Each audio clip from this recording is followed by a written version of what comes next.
Salut à tous, c'est Alex pour un nouveau rapport de bataille, les nains contre les basiléens. Donc là ici on est sur une liste voilà, de basiléennes quoi, que les Anglais appellent Flying Circus, hein. Ce sont des listes avec une thématique forte dans laquelle effectivement on va avoir peu d'armées, peu d'unités dans l'armée, mais beaucoup de volants. Alors, on peut avoir des fois un peu plus d'effectifs, mais forcément comme les volants coûtent assez cher dans le jeu, la plupart du temps c'est dans des armées assez populeuses. De mon côté je suis sur une liste de contrôle, hein, une grind où en fait je vais avoir beaucoup d'unités d'infanterie. En plus de ça, voilà, moi j'ai pas mal de fait des tests avec mes nains. J'ai joué avec 2 et un Behemoth, et là je suis sur une phase de test où je ne joue aucun Behemoth pour bénéficier au maximum de l'aura élite du porte-étendard de la formation. Et du coup, dans ma liste, j'ai la formation naine avec la horde de cuirassés qui a le marteau de force constante, 2 régiments de briseurs de bouclier avec un crush 1 naturel mais une petite défense de 4, 2 régiments d'Iron Guard avec défense 6, 2 chiens, 2 rois sur bête, un prêtre des runes avec le benchant et la radiance de vie, et un porte-étendard avec le benchant. J'ai aussi adjoint à mon armée un Lord Berserk volant, auquel j'ai payé les ailes d'Onemaze.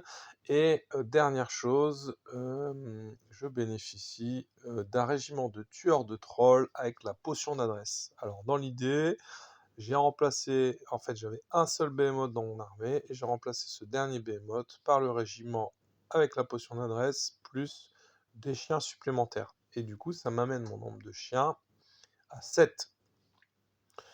Dans cette partie, en fait, on doit contrôler l'objectif central, hein. Du coup, clairement, c'est une partie à mon avantage, parce que pour s'exprimer, l'Eloi a besoin que je crée des espaces, en fait, puisque dès qu'il va attaquer une unité, je vais la clouer au sol et la contrecharger. Donc, pour lui, le scénario est pas évident.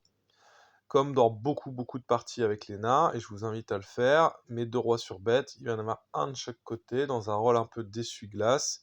Voilà, clairement, le but de ces rois n'est même pas la létalité, mais de gêner les mouvements des unités qui ne peuvent pas doubler, sans quoi elles offriraient un flanc.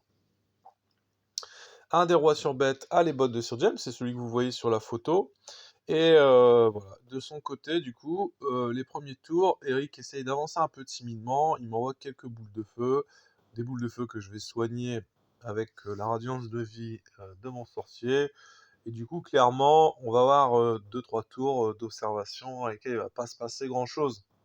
Le pire, c'est que c'est la première fois que ça m'arrive, je lui donne le premier tour, puisque je gagne le jet de dés, et il fait un premier tour à blanc, sans même bouger une seule figurine.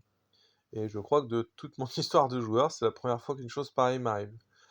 Alors, clairement, la horde qui va le plus m'embêter, c'est celle qui est complètement sur mon flanc droit, parce qu'il lui a payé l'agilité pour 35 points. Alors, c'est une des raisons pour moi pour laquelle la foule Eloï, telle que Eric la joue, c'est une armée en fait qui n'est plus du tout au goût du jour. C'est qu'en fait, les Eloï n'ont plus l'agilité, ils ont perdu leur formation, donc il en reste une armée extrêmement coûteuse en points, mais beaucoup moins agile qu'à l'époque. Donc là ici, on voit un peu, voilà, il a envoyé ses panthères, et ça y est, le jeu va commencer à se décanter. Et puis, du coup, le tour d'après, je vais contrecharger ses panthères, mais entre guillemets, le mal est fait, puisqu'il a pris position sur mes lignes. Et puis de là, il va y avoir un fait de jeu un peu particulier. On a le personnage avec sa toge rouge qui est près des panthères, qui va pouvoir charger l'arrière de mon unité de tueur de troll. Donc là, je pense qu'il y a une petite erreur au niveau des lignes de vue. Et on le voit bien ici, a priori c'est plus le flanc. Et mon roi berserk qui a chargé la horde d'Eloi qui est agile. En fait, clairement, le rôle du tueur berserk volant, c'est d'aller chercher les unités volant adverses pour les scotcher. C'est pour ça que j'avais positionné mes tueurs face à cette unité. Une fois qu'elles ont perdu le vol, l'idée c'était de charger.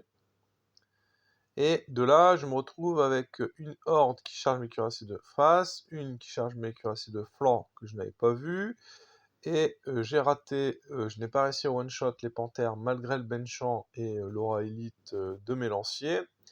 Et du coup là, la partie est lancée. Il a réussi à détruire ma horde de cuirassés, il détruit aussi mon régiment de tueurs de trolls en une phase. Bon, après c'est logique, il avait mis les moyens. Et du coup, je charge avec mes chiens sur sa horde d'Héloïque et l'agilité, et j'essaye tant bien que mal de reformer un peu mes lignes face à cette horde de volants qui me menace. Il va charger avec ses Eloi un Eloi sur un Iron Guard. Et puis de là, mon roi sur bête du flanc gauche a réussi à être rabattu.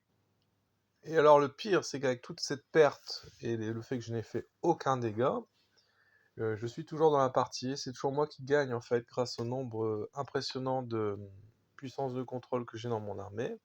Et du coup, Eric se lance dans un assaut généralisé de ses forces pour essayer d'éliminer mes hordes. Il va réussir à en ébranler une, mais ses dégâts sont insuffisants sur les autres. Et de là, en fait, on approche de la fin de la partie. Et c'est là qu'il aurait fallu un tour ou deux de plus. Je charge avec le flanc de mon roi sur bête, je charge sur sa horde d'Elohim. Malheureusement, je rate le jet d'acharné de mes briseurs de bouclier, sans quoi je pense que je l'aurais tué sans trop de difficultés. Et même comme ça, en fait, à la fin de mon tour, quand la partie s'arrête parce qu'il n'y a pas de tour 7, eh bien, je gagne la partie avec 1, 2, 3 régiments dans la zone de 12 pas, plus un roi sur bête, ce qui m'amène à 10 points. Et lui, il a 2 hordes à 3 points, plus un personnage à 1 point, ce qui l'amène à 7 points. Et du coup, il perd la partie. Alors, il me prend 2 ou 3 points de bâche, mais il perd la partie au scénario. Voilà. Bien joué les nains. Je prends la partie en ayant tué 2 troupes de panthères seulement. Voilà, sur ce, je vous souhaite une bonne continuation et n'oublie jamais, à King of War, rien n'est jamais perdu, même quand on n'a pas de chance au dé, quand même quand tout semble perdu, il y a une seule chose qui compte, c'est les conditions de victoire, les objectifs. Allez, salut à tous et bonne continuation.